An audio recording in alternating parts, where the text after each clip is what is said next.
Court may be within the same building as either the Magistrates' Court, the Crown Court or the County Court. You need to check. In Bristol, the Civil Justice Centre combines a number of different courts, but is separate from the Crown Court.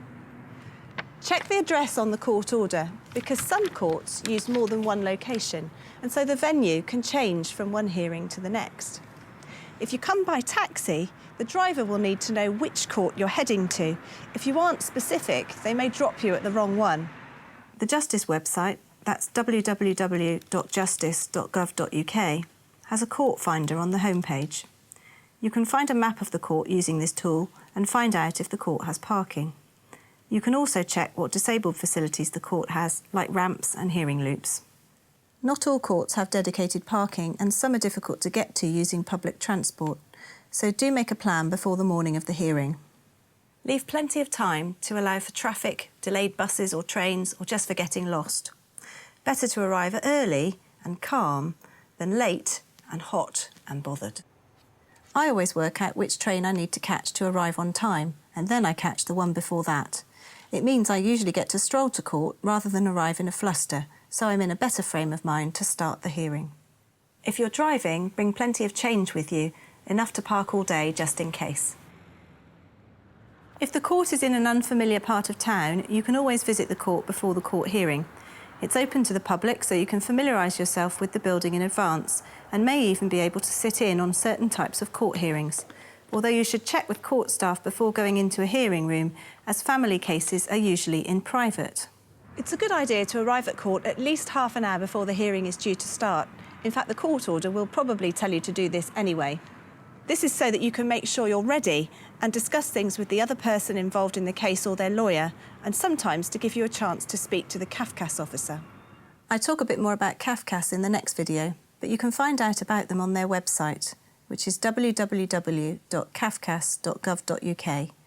That's cafcass.gov.uk.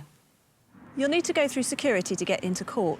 We're not allowed to film the security process, but usually you'll need to empty your bag, allow your pockets to be searched, and go through a security arch, a bit like security at the airport.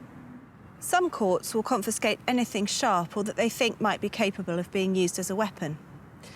This is standard practice.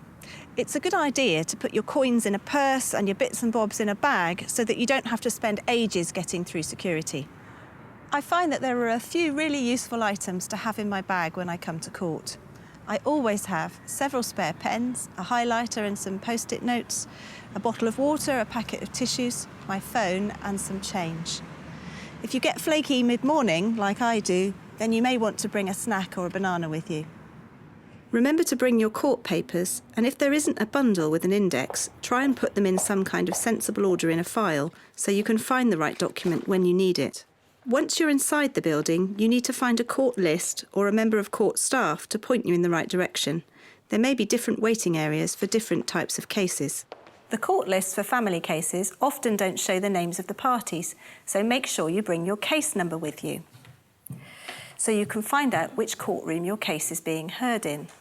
The most recent court order will have the case number, the date and time of the hearing, and the court address on it. The court usher will often, but not always, be dressed in a black gown, or there may be a counter that you can ask at.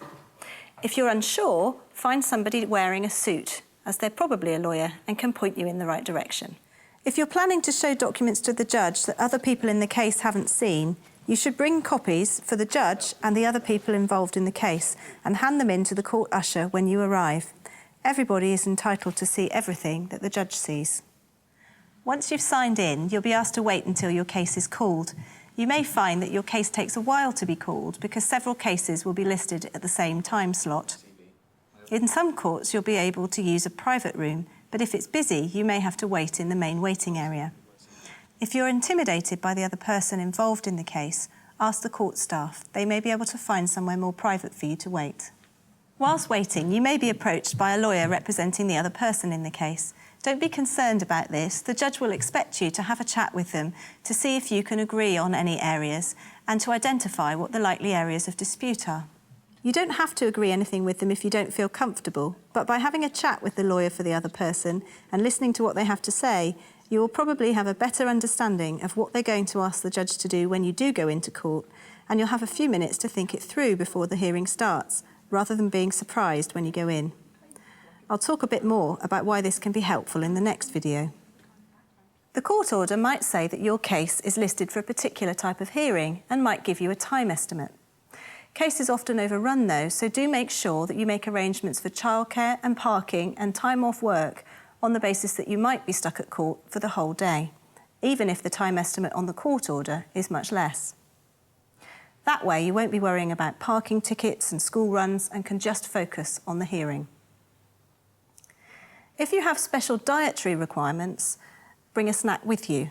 Some courts have a cafe, others have a snack machine, and some have neither. And not every court is within easy reach of a sandwich shop. If you do have to get away by a certain time, make sure to tell the court staff and the others involved in the case at the first opportunity and ask for the judge to be made aware.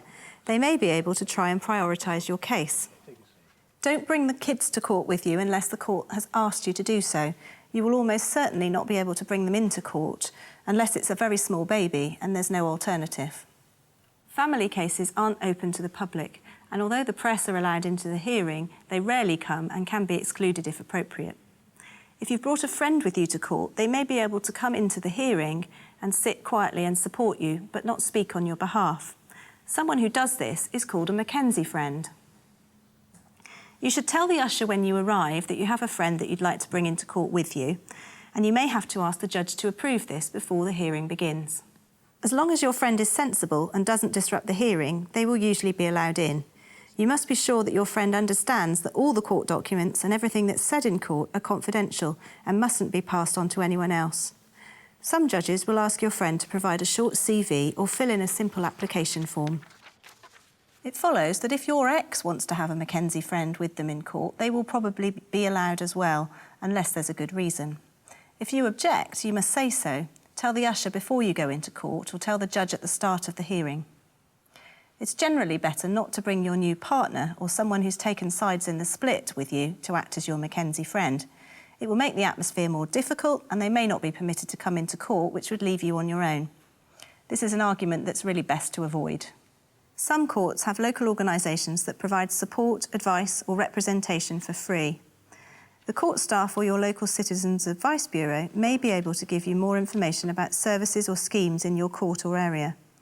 There are also national organisations like the Bar Pro Bono Unit that might be able to find you representation, but unfortunately there are no guarantees they can help. Look out for leaflets around the court. In the next video, I'm going to tell you a bit more about the hearing itself, and I'm going to